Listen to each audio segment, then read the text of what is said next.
Hello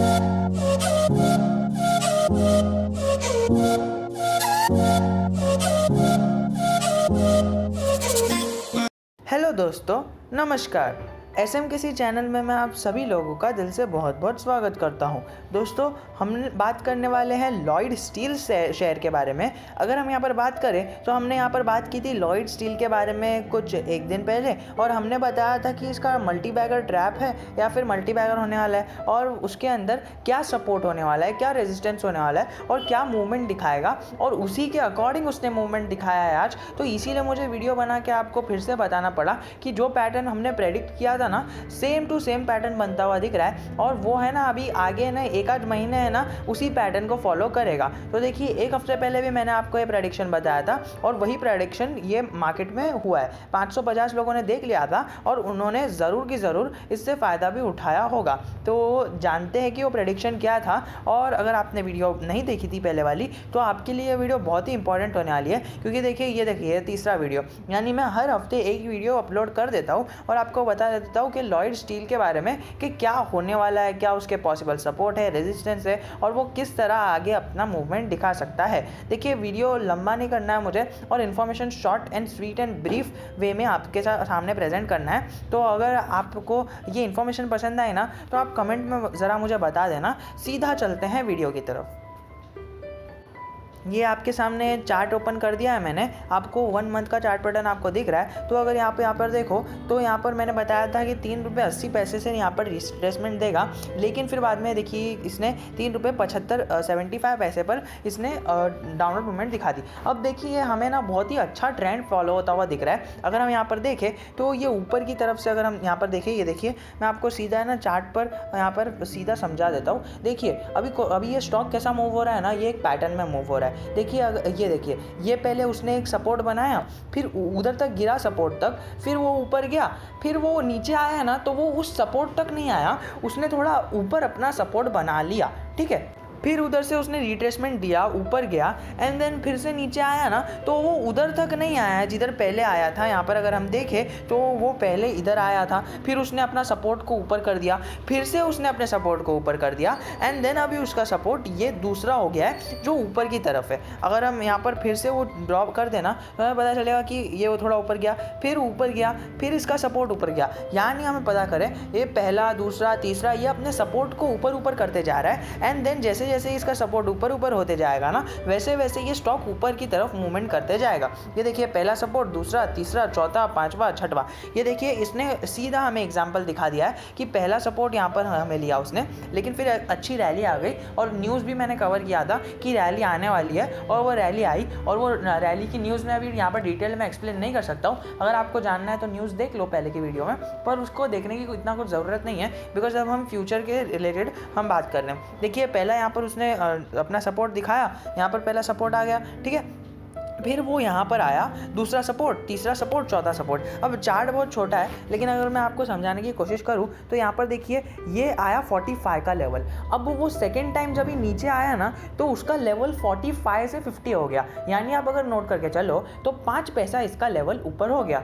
अगर इसके बाद वाला लेवल अभी देखेंगे हम तो ये 55 हो गया, यानी 45 से 50, फिर 50 से 55। अब मुझे लगता है कि ये फिर से ऊपर जाएगा, एंड देन अब जो ऊपर जाने के बाद गिरेगा ना तो उसका सपोर्ट हो जाएगा 60, ठीक है, उसके बाद हो जाएगा 65, अब उसके बाद हो जाएगा 70। अब देखिए ये चार्ट कब तक चलेगा मुझे नहीं पता, ये पैटर्न कब तक वो फॉलो करेगा मुझे नहीं पता, अब ये अगली बार फॉलो करेगा भी क्या मुझे नहीं पता। पर मुझे इतना पता है कि अगर ये 55 के ऊपर से रिट्रेसमेंट दे देगा ना, अगर कल के दिन अगर ये डाउनवर्ड मूवमेंट में नहीं जाकर अगर 55 के ऊपर जा रहा है ना, 1 पैसा ऊपर गया तो भी चलेगा, पर 55 के अगर ऊपर जा रहा है ना तो हमें सीधा सीधा अनुमान लगाना है कि यस इसका अपना ट्रेंड लाइन इसने फॉलो किया है। और अगर हम यहाँ पर ट्रेंड लाइन बनाते हुए देखें तो यहाँ पर हमें दिखेगा कि 80 से 75, फिर यहाँ से नीचे नीचे नीचे, ठीक है। तो ये इसकी ट्रेंड लाइन थी, और ये इसकी सेकंड ट्रेंड लाइन। तो ये हमें एक पैटर्न फॉर्म होता हुआ दिख रहा है, और अगर हम उसको छोड़ दें, नई ट्रेंड लाइन देखें जो हमें पैटर्न फॉर्म होता हुआ दिख रहा है, तो ये पैटर्न फॉर्म होता हुआ दिख रहा है, ठीक है। तो ये पैटर्न हमें ना इसने आज के आज ही अपना पैटर्न को उसने ले लिया है। यहाँ पर अगर हम देखें तो ये सपोर्ट और रेजिस्टेंस का काम कर रहा है। अब हमें देखना ये होगा कि देखिए जैसे कि 45 से लेके 60 तक ऊपर चले गया, और फिर बाद में यहाँ पर 50 से लेके 60 तक ऊपर चले गया। अब 55 से लेके फिर से 60 तक ऊपर जाएगा या फिर 60 को ब्रेक करेगा, क्योंकि हमने यहाँ पर देखा कि ये इतने टाइम से है ना, almost from 1 month, almost from 1 week it is facing a resistance of 60। तो देखिए पहला रेजिस्टेंस यहाँ पर, दूसरा यहाँ पर, तीसरा यहाँ पर, अब चौथा देखना है कि फिर से ये रेजिस्टेंस फेस करता है या अपने रेजिस्टेंस को ब्रेक करता है। तो अभी कल का डे बहुत ही इंपॉर्टेंट होने वाला है मार्केट में, बिकॉज अगर ये 60 के लेवल को ब्रेक करके ऊपर चले जाएगा तो हमें एक अच्छा खासा अपवर्ड मूवमेंट दिखेगा, और उसका सेकंड रेजिस्टेंस आएगा 75 के बाद आएगा 80। तो हमें अपने लेवल्स मार्क करके चलने हैं। अगर आपके पास बुक और पेन है तो आप लिख सकते हो या फिर आप ध्यान में रख सकते हो। कल के दिन का पहला रेजिस्टेंस होगा ऑलमोस्ट 60, ठीक है। 55 से 60 गया तो पहला रेजिस्टेंस, फिर सेकंड रेजिस्टेंस होगा 75, सीधा 75, ठीक है। 15 पैसे का अपवर्ड मूवमेंट। फिर इसका अगर हम आगे देखें तो तीसरा जो क्रूशियल रेजिस्टेंस जोन है ना, यहाँ पर है 3.80 का। अगर इसको ब्रेक करता है तो ही ऊपर जाने की संभावना है। और देखिए इसने है ना over the period of 1 year बहुत ही अच्छा मूवमेंट दिखा चुका है और बहुत ही अच्छा ऊपर जा चुका है। तो इसने ऑलमोस्ट 300% का रिटर्न दिया है, विच इज़ वेल इनफ, ठीक है, for a stock like this. तो अगर यहाँ पर देखें तो 400-450% भी हो चुका है। अब देखिए फ्रेश एंट्री अगर आपको करनी है तो लिमिटेड क्वांटिटी में करना, और अगर आपको ज़्यादा बल्क में अगर बाइंग करनी है ना तो अपने पोर्टफोलियो को डाइवर्सिफाई कर दीजिए। इतनी बल्क में ना बाइंग करके आपका कुछ फ़ायदा नहीं है, उल्टा आपका नुकसान है। तो मैं आपको हमेशा कहता हूँ कि थोड़ा सा बल्क में बाइंग कर लीजिए अगर कोई अच्छा स्टॉक है तो। पर अगर ये जो पेनी स्टॉक्स है ना, इसके अंदर आप थोड़ा अपना लिमिटेड ही अपना कैपिटल डालिए, और अपने अगर आपको बल्क में बाइंग करनी है ना तो वो बल्क कैपिटल को है ना सेव करके रखिए। फॉर एग्जाम्पल आपको 10 लाख का करना है तो उसको है ना अपने हिस्सों में डिवाइड कर लीजिए। यानी अगर आपको 10 लाख का करना है तो आप एक काम कर सकते हैं, आप 10 लाख की इन्वेस्टमेंट को 10 हिस्सों में डिवाइड कर सकते हैं, ठीक है। 1 लाख का एक स्लॉट, दूसरा।